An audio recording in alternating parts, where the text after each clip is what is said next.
Mari kita memberikan penghormatan kepada guru agung kita dengan mengucapkan namo tassa 3 kali.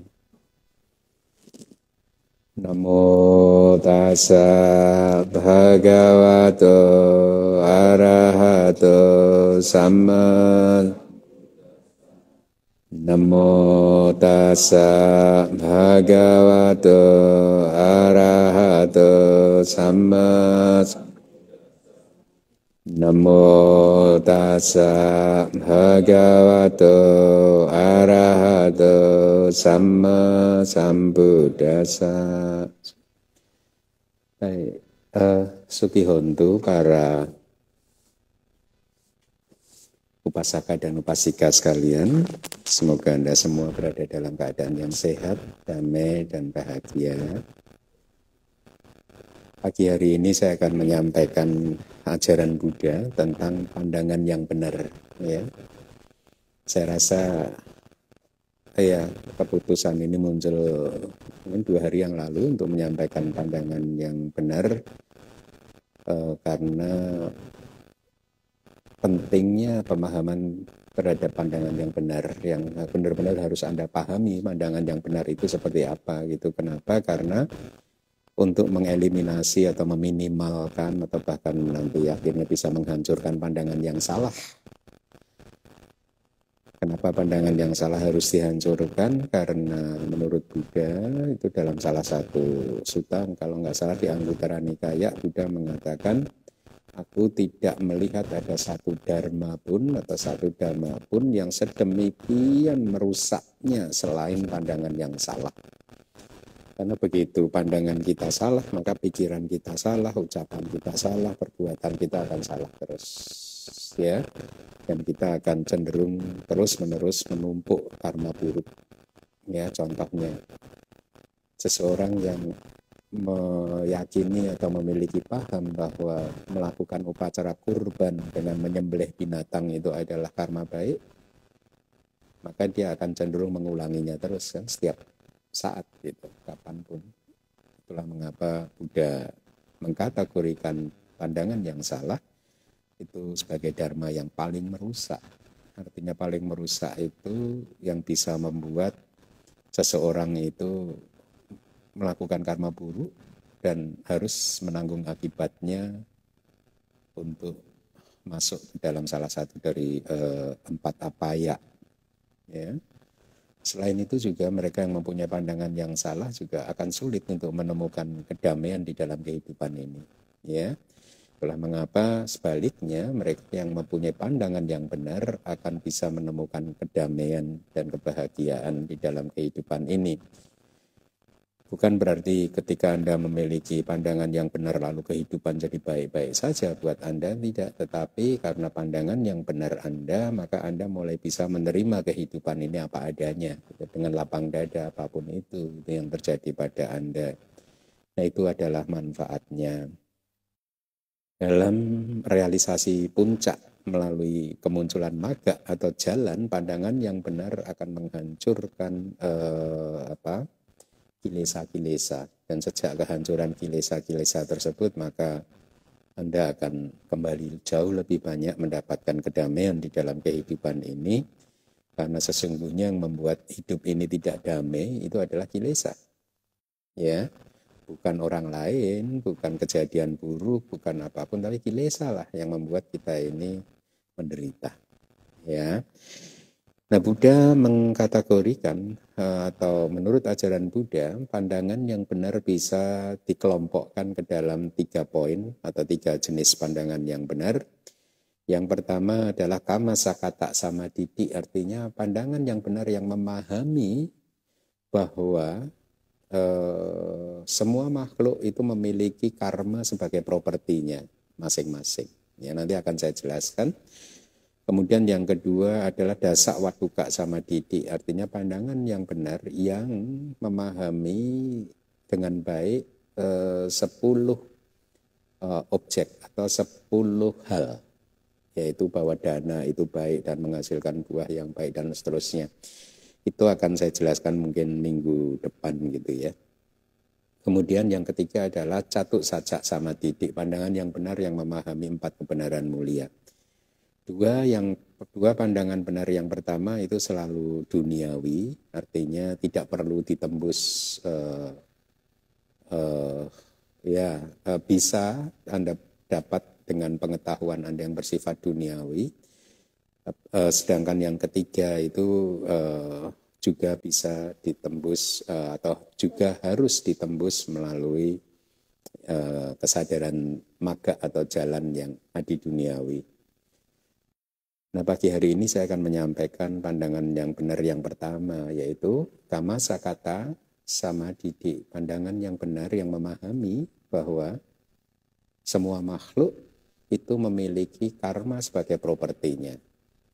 Kalimat yang dirumuskan oleh Buddha adalah sabe sata kama saka kama dayada kama yoni kama bandu kama padi sarana yang kamang kari santi tasa dayada bawi santi. Semua makhluk memiliki karma sebagai propertinya. Ya, yang pertama. Properti itu barang kepemilikan. Mungkin Anda merasa bahwa Anda memiliki mobil Anda, memiliki rumah Anda, memiliki anak Anda, memiliki uang tabungan di bank. Itu Anda merasa bahwa itu adalah properti-properti Anda atau kepemilikan-kepemilikan Anda gitu. Tetapi kalau itu adalah milik Anda, maka seharusnya Anda bisa mengendalikan dan menjaganya dengan baik. Tapi kan faktanya kadang properti-properti Anda itu bisa hilang begitu saja. Entah karena terbakar oleh api, kena banjir, dan lain sebagainya. Atau kena pencurian, dan lain sebagainya. Katakanlah Anda bisa menjaga properti Anda, rumah, uang, dan lain sebagainya itu di kehidupan ini, tetapi yang pasti Anda tidak akan mampu membawanya di kehidupan yang berikutnya, kan? Ya, setelah kelahiran kali ini, kelahiran kita yang berikutnya, properti-properti itu hilang. Jadi dengan demikian menurut ajaran Buddha sesungguhnya properti-properti tersebut tadi tidak bisa dikatakan sebagai milik Anda. Mereka itu hanyalah seperti barang yang dipinjamkan kepada Anda untuk sementara waktu saja. Karena dengan alasan seperti itu tadi, Anda tidak bisa membawanya sampai keluar dari kehidupan ini. Nah itulah mengapa Buddha menyebutkan bahwa sabe sata kama saka, semua makhluk sesungguhnya memiliki karma sebagai propertinya, ya, sebagai barang kepemilikan Anda. Jadi karma di sini adalah cetana bagi Anda yang belum tahu, yaitu kehendak Anda untuk melakukan sesuatu melalui 3 pintu, yaitu melalui pintu tubuh. Karma bisa dilakukan melalui pergerakan tubuh kita atau melalui ucapan-ucapan kita, ya. Atau yang ketiga adalah karma bisa kita lakukan hanya melalui pikiran saja. Kita tidak mengucapkannya, kita tidak melakukannya dengan tubuh, hanya ada di dalam pikiran saja, ya. Nah, saya tidak menguraikan apa itu 10 karma baik dan 10 karma buruk karena saya yakin Anda sudah paham, ya. Jadi 10 karma baik, 10 karma buruk itu bisa dilakukan melalui 3 pintu, yaitu pintu tubuh, pintu lisan, dan pintu pikiran. Nah, ketika Anda sudah melakukan karma, ya, maka karma itulah yang sebenarnya menjadi barang kepemilikan Anda, properti Anda, yang akan Anda bawa sampai ke kehidupan Anda yang terakhir besok sebelum Anda keluar dari samsara. Atau dengan kata lain, hari ini pun kita semua itu membawa properti kita, yaitu berupa potensi-potensi karma yang sudah kita lakukan sejak awal samsara dulu, yang tidak terkirakan itu. Ya, sampai hari ini itu masih kita bawa itu. Berbeda kan dengan rumah, uang tadi kan. Kita nggak bisa membawanya terus di setiap kehidupan kan. Tapi potensi-potensi karma atau dengan kata lain karma-karma yang sudah kita lakukan sejak zaman dahulu di kehidupan yang lampau ya sampai hari ini masih kita bawa. Ya, nah di dalam kitab komentar karma diibaratkan seperti benih pohon juga, ya. Jadi buah mangga itu efek dari sebuah sebab yang disebut benih mangga, ya. Nah, kehidupan kita ini juga efek dari perbuatan-perbuatan atau karma-karma kita. Gitu. Nah, Anda bayangkan, benih mangga itu adalah benih karma. Ketika sudah tertanam atau sudah kita lakukan karma itu, maka dia akan berpotensi. Berpotensi itu mempunyai kekuatan untuk menghasilkan efek akibat. Ya, tetapi tidak harus berbuah. Karena pohon mangga juga banyak yang tidak berbuah kan.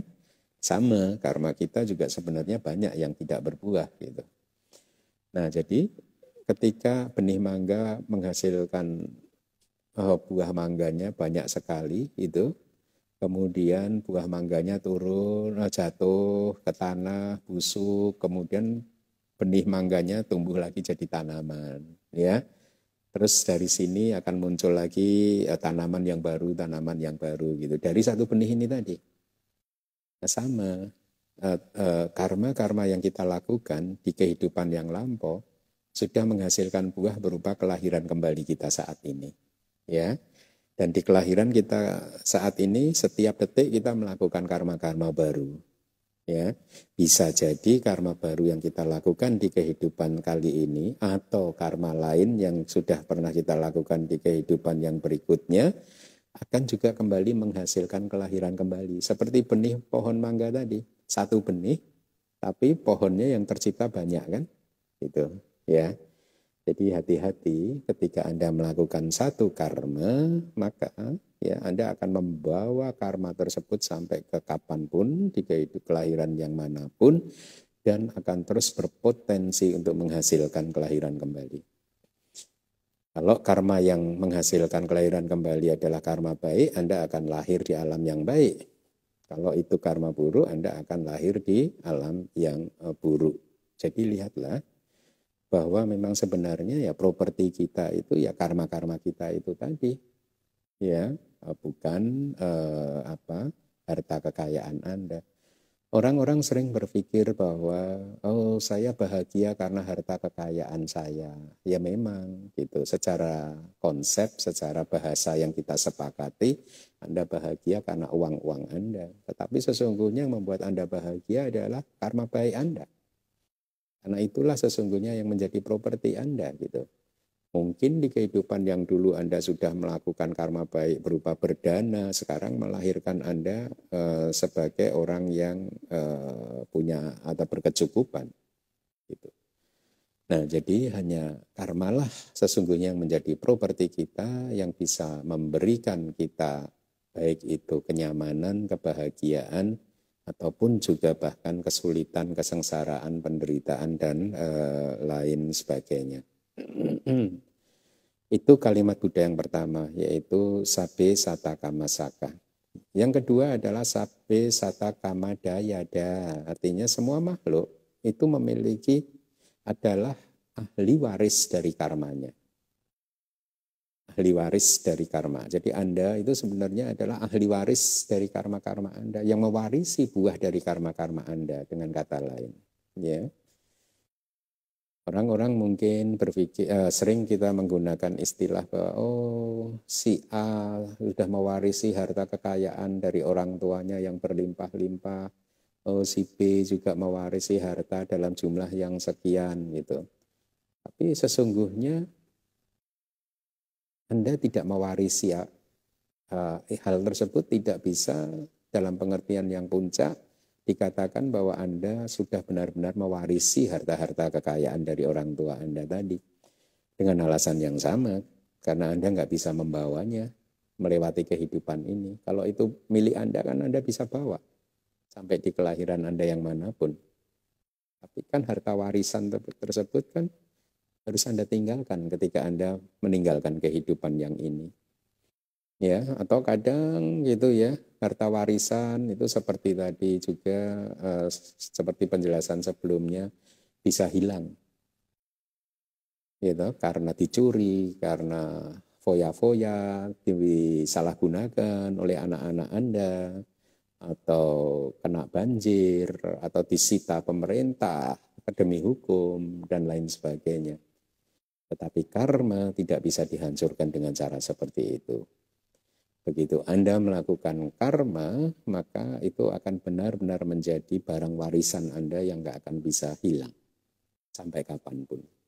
Kenapa? Karena hukum karma yang diajarkan oleh Buddha adalah ketika Anda melakukan satu karma, saat ini Anda melakukan satu karma, maka karma yang Anda lakukan itu tetap mempunyai potensi mulai dilakukannya saat itu sampai di kehidupan Anda yang terakhir nanti. Dia akan terus, kalau Anda masih hidup di dunia ini selama 1 triliun tahun, maka karma yang Anda lakukan pagi hari ini itu masih akan berpotensi 1 triliun tahun ke depan. Dengan kata lain, karma yang telah kita lakukan 1 triliun tahun yang lalu, itu masih terus berpotensi untuk berbuah sampai hari ini, sampai nanti di kehidupan kita yang terakhir. Kalau itu karma baik, menyenangkan akhirnya kan. Tapi kalau itu karma buruk, hasilnya bisa menyakitkan kan, karena kita harus benar-benar mewarisi hasil dari karma buruk tersebut di setiap kelahiran, bertahun-tahun, bertriliun-triliun tahun, hanya gara-gara satu karma. Gitu. Makanya saya sering mengumpamakan kan, kalau Anda menanam satu benih mangga kan buahnya nggak satu. Gitu. Kalau pohon mangganya berbuah kan buahnya berkeranjang-keranjang kan. Sama. Satu karma itu buahnya bisa berkeranjang-keranjang seperti itu gitu. Tapi kalau kita mengatakan satu karma seperti hari ini Anda mendengarkan Dhamma Desana, ini kan satu karma. Selama 30 menit Anda mendengarkan Dhamma Desana katakanlah. Ya, ini satu karma baik. Tetapi kan menurut Abhidhamma kan Buddha mengatakan satu jentikan jari 1 triliun benih. Tinggal Anda kalikan 1 triliun kali 30 menit berapa? Dari satu mendengarkan Dhamma ini bertriliun-triliun benih pohon mangga tadi, benih buah mangga tadi, atau benih karma yang sudah Anda tanam. Itulah mengapa efeknya bisa berkepanjangan seperti itu. Gitu. Nah, itu kalimat kedua. Jadi semua makhluk itu menjadi ahli waris dari karmanya sendiri-sendiri. Sesungguhnya itulah yang disebut ahli waris atau warisan yang sebenarnya, bukan kekayaan dari orang tua Anda dan lain sebagainya. Ya, karma Anda nggak bisa dihancurkan oleh raja, oleh pemerintah, oleh hukum, oleh air, oleh api, pencuri dan lain sebagainya, nggak bisa. Sekali itu dilakukan maka potensinya akan terus Anda bawa, Anda warisi di setiap kelahiran. Itu yang kedua. Yang ketiga, sabe sata kama yoni. Semua makhluk memiliki karma sebagai asal muasalnya. Yoni itu kayak kandungan begitu. Jadi orang dalam pemahaman duniawi kita berpikir bahwa kita masing-masing dilahirkan dari orang tua kita, ya. Jadi kita ini berasal dari orang tua kita, gitu. Tetapi menurut ajaran Buddha tidak seperti itu. Kita ini berasal dari karma kita masing-masing. Itulah mengapa ketika beberapa tahun yang lalu ya ada seorang ibu ke sini dengan seseorang ya tentu saja menangis karena anaknya itu tega sekali sama dia, memperlakukan dia dengan buruk, bahkan selalu sering memarahi dia dengan kata-kata yang menusuk hati, menusuk telinga seperti ini. Saya ini kan hidup susah, ini kan karena kalian, karena orang tua. Gitu. Kalau kalian dulu enggak ini, enggak itu kan saya enggak lahir, enggak susah. Ya. Sekarang saya harus menanggung penderitaan itu karena kalian gitu. Ya mamanya nangis-nangis karena selalu sering dibegitukan sama anaknya gitu.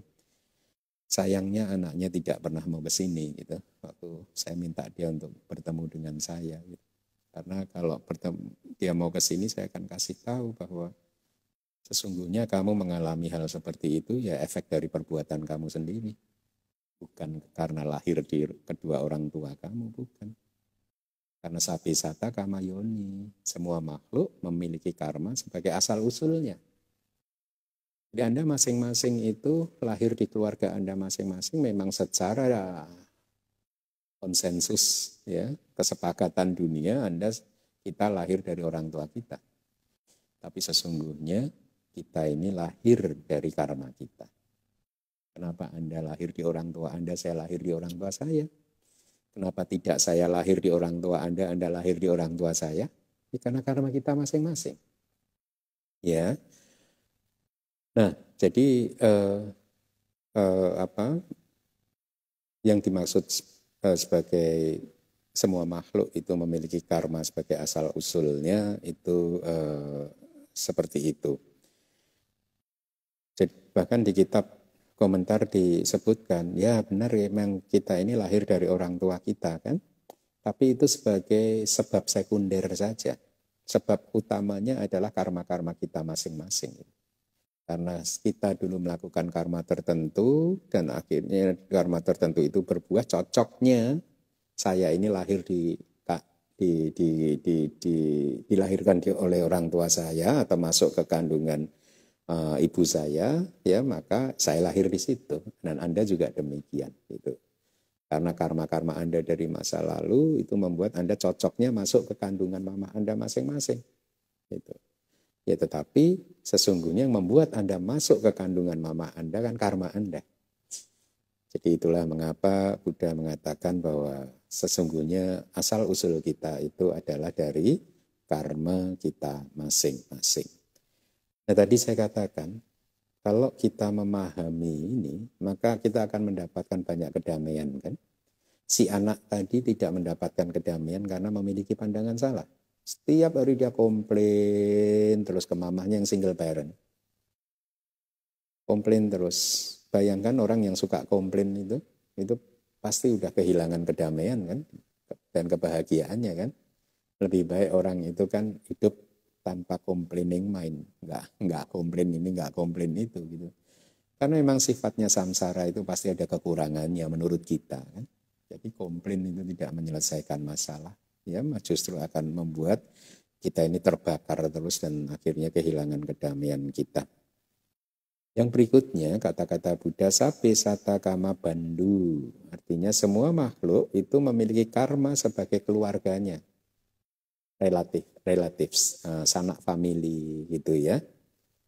Ya dalam pengertian duniawi kita merasa bahwa kita mempunyai keluarga, ya Anda mempunyai keluarga, ya Anda memiliki orang tua, memiliki anak, memiliki saudara, ya baik itu saudara kandung maupun sanak family yang tidak satu kandung, ya. Mereka adalah orang-orang yang berjasa, bermanfaat karena Anda kadang bisa bersandar pada dia ketika Anda berada dalam kesulitan.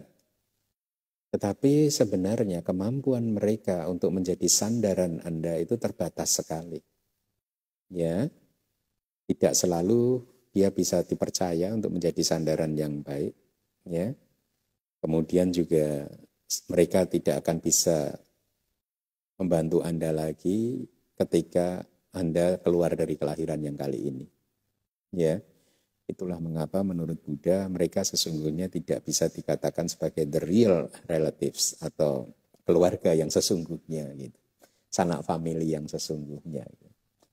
Lalu sanak family yang sesungguhnya siapa? Karma lagi. Karma-karma Anda lah yang sesungguhnya itu menjadi sanak family Anda yang bisa menjadi tempat bersandar Anda. Baik dari sisi positif maupun sisi negatif. Ya, Anda sekarang mendapatkan kehidupan ini karena Anda sudah mendapatkan sandaran berupa karma tadi. Dibantu oleh keluarga Anda yang disebut karma tadi. Ya, ditolong oleh karma Anda yang disebut, saudara Anda yang disebut karma. Anda mengalami kesusahan juga sama. Ya, Anda ditolong oleh keluarga Anda tadi yang disebut karma buruk. Akhirnya Anda mengalami ini.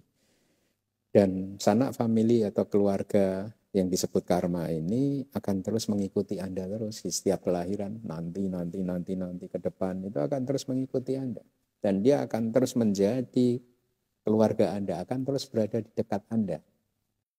Ya, seperti keluarga yang sering kita artikan adalah mereka yang dekat dengan Anda, mungkin hidup satu rumah. Karma kita juga seperti itu, akan terus berada dekat dengan kita dan setiap saat bisa memberikan sesuatu hasil kepada kita. Itulah mengapa Buddha mengatakan sesungguhnya semua makhluk itu memiliki karma sebagai sanak famili atau sebagai keluarganya.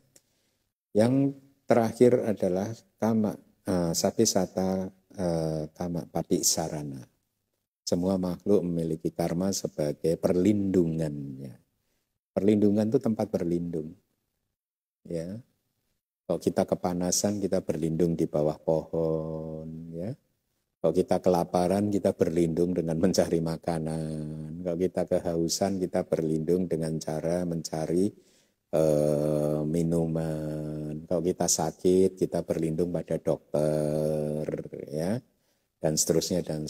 Tetapi sesungguhnya kembali lagi, itu bukan the real perlindungan. Bukan perlindungan yang sesungguhnya, karena sekali lagi ya Anda bisa mendapatkannya hanya di satu kelahiran ini saja. Setelah ini Anda akan berpisah dengan semua tempat Anda berlindung itu tadi gitu. Bahkan dalam pengertian yang puncaknya, kalau Anda katakanlah sakit kemudian pergi ke dokter gitu ya, sembuh, itu sebenarnya buah dari karma baik Anda juga. Sebaliknya juga kalau Anda ke dokter tidak sembuh, itu juga buah dari karma buruk Anda juga. Itu bukan salah si dokter, ya. Nah, jadi perlindungan yang sesungguhnya itu adalah karma. Karma-karma yang sudah kita lakukan akan terus melindungi kita dalam arti yang positif atau negatif. Kalau karma baik akan memberikan perlindungan yang baik pada Anda, kalau karma buruk akan memberikan perlindungan yang buruk pada Anda. Nah, kemudian kalimat penutupnya Buddha mengatakan yang kamangkari santi, artinya karma apapun yang orang-orang melakukannya, ya, tasada yada bawi santi, ya, mereka akan menjadi ahli waris karma-karma tersebut. Jadi karma apapun yang Anda lakukan, ya, maka Anda akan menjadi ahli waris karma tersebut. Ya. Jadi semua karma yang kita lakukan sejak awal samsara yang tidak terkirakan, kapan itu lamanya, triliunan tahun ke belakang, sampai hari ini, ya maka kita menjadi ahli waris dari karma-karma tersebut. Ya. Papakang wa kalyanang wa papakang wa. Ya. Baik itu yang karma baik atau karma yang buruk, itulah yang akan kita warisi. Nah, jadi demikian pandangan yang benar yang pertama yang bisa saya sampaikan. Pas 30 menit, ya. Perkuatlah pandangan yang benar Anda, khususnya tentang karma, ya, bahwa kalau Anda berhasil itu ya karena karma Anda sendiri, ya. Kalau Anda tidak berhasil, yaitu karma Anda sendiri. Ya, kalau Anda ingin berhasil, maka Anda harus melakukan ini dan itu, gitu. Yaitu melakukan karma-karma baik. Ya. Orang sering berpikir bahwa, oh saya ingin berhasil, lalu saya berdoa, oh semoga Buddha menolong saya, semoga Dewa menolong saya. Hal seperti itu tidak diajarkan di dalam ajaran Buddha. Ya, berdoa-berdoa yang memohon-mohon, meminta-minta seperti itu bukan ajaran Buddha. Kalau Anda ingin mangga, ya Anda harus menanam benih mangga. Sederhana kan? Anda ingin mangga, ya Anda harus menanam benih mangga. Kalau Anda ingin mangga, Anda menanamnya pohon pisang, ya Anda nggak akan mendapatkannya. Ya, ketika Anda menginginkan mangga dan Anda sudah menanam benih mangga, apakah Anda perlu berdoa setiap hari? Tolong Dewa, tolong Buddha, tolong siapapun, yes, suburkanlah pohon mangga ini sehingga buahnya berlimpah-limpah. Perlu begitu enggak? Enggak perlu. Anda tanam, gunakan kebijaksanaan dan pengetahuan Anda tentang bagaimana merawat pohon mangga. Rawatlah dengan baik, sesuai dengan kebijaksanaan dan pengetahuan Anda gitu. Maka besar kemungkinan benih mangga tersebut akan menghasilkan buah mangga yang Anda inginkan. Kehidupan simpel. Itulah mengapa saya sering mengatakan bahwa sesungguhnya kehidupan itu nggak sulit loh. Menjalani kehidupan itu nggak sulit. Yang bikin sulit itu kan karena kita nggak paham aja hukum yang bekerja di dalam kehidupan. Yang bikin sulit itu kan karena pandangan-pandangan salah kita. Ya. Nah, oleh karena itu coba mulai hari ini Anda perkuat pandangan yang benar tentang hukum karma Anda, ya. Dan buktikan apa yang saya katakan. Apakah benar apa yang saya katakan bahwa sejak pandangan yang benar Anda itu menguat, maka Anda semakin banyak mendapatkan kedamaian dalam kehidupan ini. Jangan mengharapkan kehidupan menjadi berbeda. Kehidupan akan terus seperti itu. Kadang ada orang yang baik pada Anda, kadang ada orang yang jahat pada Anda. Ya, akan terus seperti itu. Tetapi kalau Anda mempunyai pandangan yang benar, Anda akan bisa melihat itu dengan cara yang positif. Ya, memang ini harus terjadi. Saya harus mempunyai misalkan teman yang jahat, teman yang mengkhianati, teman yang menjelek-jelekan misalkan seperti itu. Memang ini harus terjadi. Ketika Anda bisa menerima itu dengan lapang dada, bukankah Anda akan damai dengan itu? Damai itu kan artinya suasananya damai, nggak bertengkar. Kalau Anda nggak bisa menerima, ya bertengkar Anda akhirnya. Dengan perasaan Anda, kok dia begitu sih, kok dia begini sih, kok dia begitu. Anda kehilangan kedamaiannya. Tapi kalau Anda udah terima, ya memang itu harus terjadi kok. Selesai. Hidup jadi damai. Jadi perkuatlah pandangan yang benar Anda dan buktikan apa yang saya katakan bahwa Anda akan semakin sering atau semakin banyak mendapatkan kedamaian dalam kehidupan ini. Demikian apa yang bisa saya sampaikan pagi hari ini, semoga bermanfaat.